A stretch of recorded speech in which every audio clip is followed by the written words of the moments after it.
तर इकडे झालेला आहे आपला मस्तपैकी भांडण संध्याकाळचा बेत चालू बरं का. आणि आज जेवारीच्या भाकरी तर बाजरीच्या भाकरी नाही केल्या आज, कारण की पीठ संपले.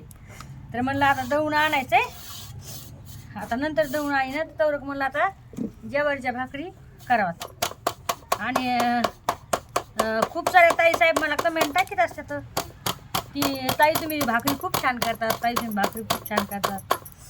तर त्याच्यासाठी खरंच धन्यवाद ताई साहेबांना, थँक्यू सो मच. तुम्हाला माझ्या हातच्या भाकरी आवडत येतं, हो की नाही. आणि पहिल्यापासून सवय ना चुलीवर भाकरी करायची किंवा याच्यावर करायची इस्टूलवर. तर मग त्याच्यामुळं कसं आहे माहिती आहे का, सवय पडलेली आहे भाकरी करायची. आणि हे नाचणीचं पीठ आले तसंच तुम्हाला एक गोष्ट सांगते, ज्वारीची भाकरी जसं आपल्या शरीरासाठी बाजरीची भाकर जरुरी का, तशी ज्वारीची भाकरी ही खूप जरुरी असते. तुम्हाला खरी गोष्ट सांगते, तुम्ही मला नेहमी विचारत असतात की संगीताई तुम्ही चपाती का बरं नाही खात, तुम्ही चपाती तर मला नाही आवडत, चपातीचे किती किती खा, तुम्हाला जर आवडत असेल तर खा, असं मग म्हणणं नाही आहे नका खाऊ म्हणून. खा चपाती, पण काय नाही, चपाती पण जरुरीच आहे आपल्या शरीरासाठी होईल. पण सगळ्यात पौष्टिक आहे ना ज्वारीची आणि बाजरीची भाकर.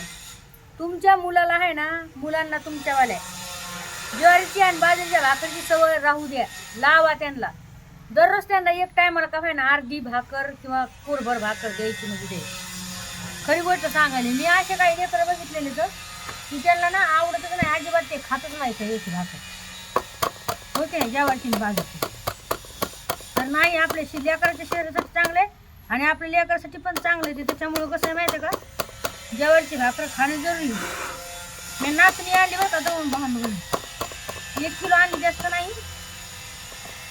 आमच्या गावाकडं काय 80 रुपये किलो भेटली बाबा. तुमच्या गावाकडं काय किलो मला सांगा नक्की.